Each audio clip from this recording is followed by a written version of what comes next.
बालिन शाह कडा के मानेमा सर कडा भनिदिनु भयो त कडै छ नि अब स्ट्याटस हेरेर त कडै देखिन्छ स्टेटसमा पनि कडा छ सर सबैलाई हानेछ अब अमेरिकालाई त नछोड्ने मान्छेलाई अब कडै भन्नुपर्छ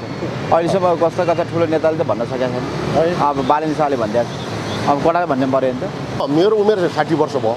म जन्मेको यहीँ हैन मैले आज तपाईको यो कति मेयर के अरे पञ्चायतकाल हेऱ्यो अब त्यहाँपछि तपाईको मेयरहरू हेऱ्यो अहिले जुन बालिन शाहले गर्नुभएको काम छ नि हैन एकदम यो 100% हामीलाई चाहिँ चित्त बुझ्दो सराहनीय काम गर्नु भएको छ अनि अस्ति पनि दाबेचारे 1.7 हानेर गएको छ यहाँ पनि हानेको छ के हो नक्सामा तपाईले अब नक्सा हेरे पहिला वाल छँदैछ हैन यो पिच नि 20 सेन्टरमा बनेको छैन पिचको हैन नक्साले हालसाबी गरेको छ हामीले त्यो मान्यता गर्ने हो नि यहाँबाट तपाईले 4 मिटर दिनुहोस् यहाँबाट 4 मिटर पाउनुहुन्छ तपाईले यो 11 मिटरको पिच छ 4 मिटर यता 4 मिटर उता हो यो त तपाईको नेपाल सरकारको अथवा तपाईको चाहिँ सार्वजनिक जग्गा मिचेर बनाउँदाखेरि तपाई चाहे पक्की घर होस् चाहे त्यो तपाईको सिंहदरबार जस्तै होस् चाहे जोसुकै होस् त्यो हैन त्यो जानै पर्छ त्यो भत्किनै पर्छ त्यो के छ के भन्न चाहनुहुन्छ त अब यसमा तपाईको यो राज्यलाई हामीले दिनै पर्छ यो हाम्रो सम्पत्ति हैन यो राज्यकै सम्पत्ति त्यसमा हामी स्वीकार छौं तर कुनै पनि मान्छे या 2 आना 3 आनाको मान्छे कति जडीबुटीदेखि माथिसम्मको गरिब मान्छे छ जसको यो बास भन्दा केही पनि छैन पहिला राज्यले त्यो मान्छेलाई मुआवजा पनि दिन्छु भनेको थियो दिन्छ सर मुआवजा दिइसक्यो भन्ने कुरा छैन केही पनि दिएको छैन एयरपोर्ट साइडको छैन मुआवजाहरु पहिले दिइसकेको छ उहाँहरुलाई गर्दनीहरुसँग कुरा गर्दाखेरि मुआवजा त हामीले सुने नि छैन भन्नु अनि उहाँहरु पछि आउनुभयो होला पछि किन्नु भएको छ कतिले त्यो कुराहरुतिर नजाउँ त्यो लजकट्टा भएको चाहिँ छैन अथवा चाहिँ त्यहाँ मुआवजा ल्याएको चाहिँ छैन भन्ने कुरो त अब उहाँहरुले आउनु पाउनु पनि त सम्बन्धित निकायमा आउनुहुन्छ हामीबाट आउनुहुन्छ सडक विभागमा आउनुहुन्छ सडक विभागले चाहिँ नि नापीलाई लेखिदिन्छ हैन ल छुट्याइदेऊ हाम्रो चाहिँ नि सिमाना हाम्रो यो हाम्रो त नक्सा छ नि त यो बाटोको यति मिटर चाहिँ नि हाम्रो भनेर छ अधिग्रहण गरेको छ त्यो अधिग्रहण गरेको भन्दा बाहिर उहाँहरुको जग्गा हो उहाँहरुले दाबी गर्न नि पाउनुहुन्छ यो त यस्तो छ सर यो बाटो बनाउँदाखेरि 2021 सालतिर बनेको बाटोहरु हो यो हैन त्यतिखेर नि हाम्रो मालपोतले तपाईको यो चाहिँ नि यति चाहिँ भनेर त्यतिखेर नि यसको चाहिँ मुआवजा लिइसकेका छन् मुआवजा लिइसकेका छ दिदा पनि फेरि पनि पेलेर बनाएको हो यो मुआवजा लिएर पनि साथै जग्गा अगाडि पेलेर बनाएको घरहरु भत्काउने हो त्यसमा भत्काउने हो त्यसमा स्थानीयको कुनै पनि छैन के पनि छैन त्यो स्थानीयहरुको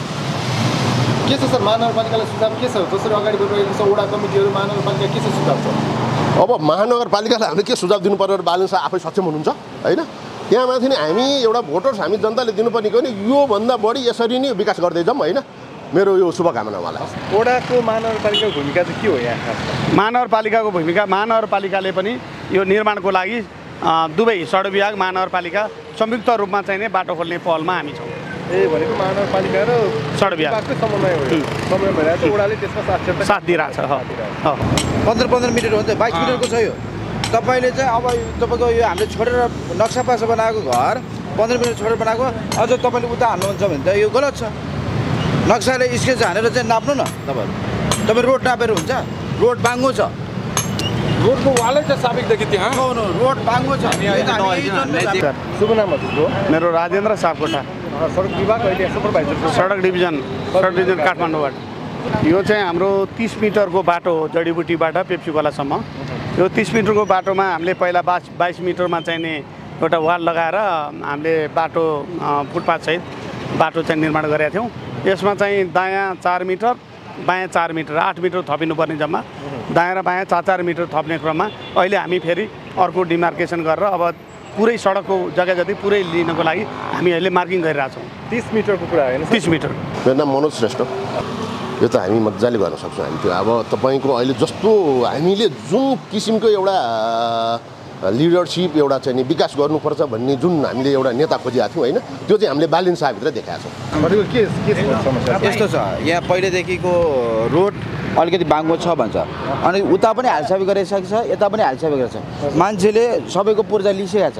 अब त हामीले त हालसाबीलाई मान्ने हो नक्सालाई आधार मान्ने हो अनि उहाँले चाहिँ नक्साको आधार मान्यो नि यहाँको जनता सबै खुसी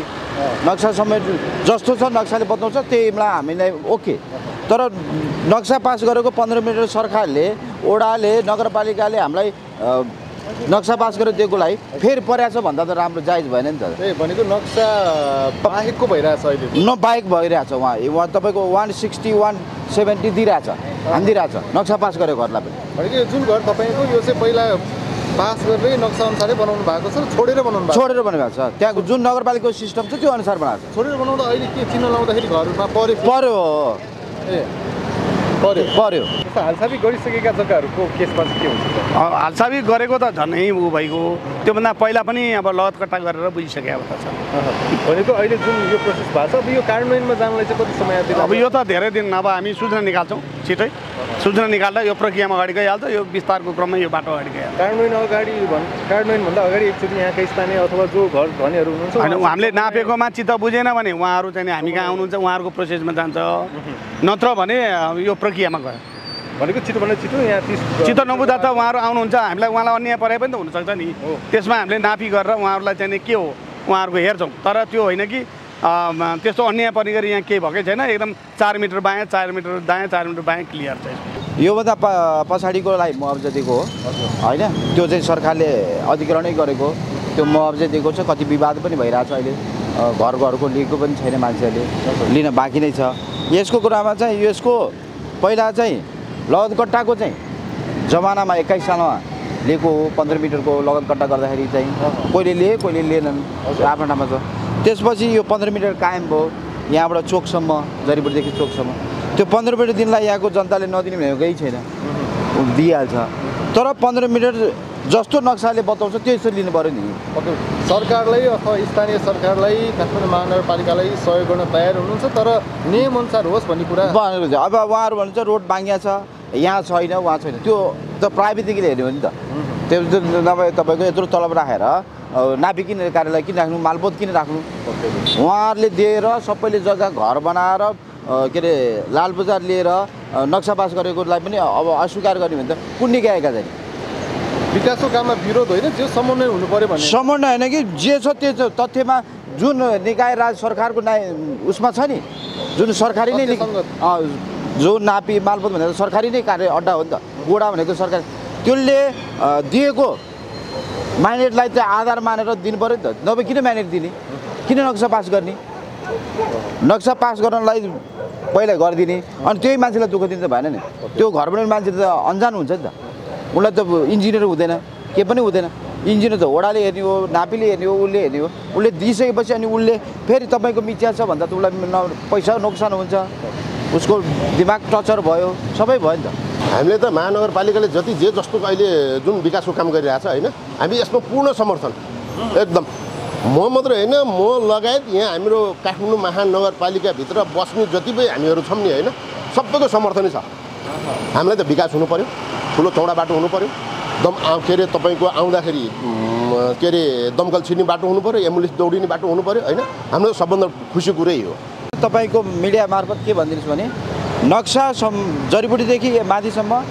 सबैको हालसाबी भइसकेको छ र सबैको लगत कट्टा पनि भइसकेको छ त्यसलाई मध्यनजर राखेर नक्सा अनुसारको इन्च नापेर कहिले भत्काउनु पर्ने छ भने यहाँको जनताले मजाले सकिन्छ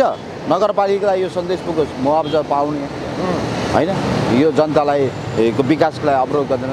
पहिला पनि मुआवजा दिने पटक पटक सडक विभाग वडा अनि यहाँको स्थानीय प्रतिनिधिहरू सबै बसेर भनेको थियो त्यो बेलामा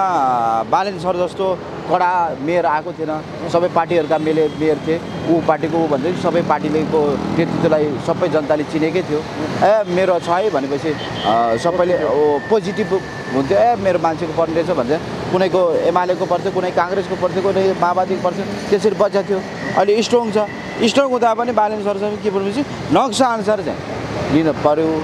बालेन शाह कडा भन्दै हुनुहुन्छ त्यो कडाले फेरि तपाईँको घरै खडा होला होइन त्यो विकासलाई त हामीलाई पनि राम्रै हो नि हाम्रो पनि जमिनको भाउ बढ्छ त्यसलाई त केही अन्यथा लिनु भएन तर सही चाहिँ हुनु पर्यो। पहिला मार्किङ हामीलाई थाहा छैन अब कसले गरेको थियो त्यो त नजाउँ हामीलाई थाहा छैन अब अहिले हामीले गरेकोमा चाहिँ एक्ज्याक्ट हामीले चाहिँ हाम्रो मापदण्ड अनुसार हाम्रो चाहिँ ऊ अनुसार गरेका छौँ। 30 मिटर भनेको दायाँ बायाँ दुवैतर्फ हुनु दुवैतर्फ 4 मिटर थपिन्छ अहिलेको के गर्नु पर्ला सर कामले चाहिँ कति कडा छ नि स्टेटस मात्रै कि कामले त अब पब्लिकसँग भिड्नुपर्छ अब उहाँ चाहिँ भिड्नु हुँदैन उहाँ सामाजिक सञ्जालमा रमाउनुहुन्छ त्यो गलत कुरा हो उहाँलाई यहाँको काठमाडौँवासीले मन पराएको पक्कै पनि हो। त्यो मन पराउँदा फुर्किनु भएन, मात्तिनु भएन।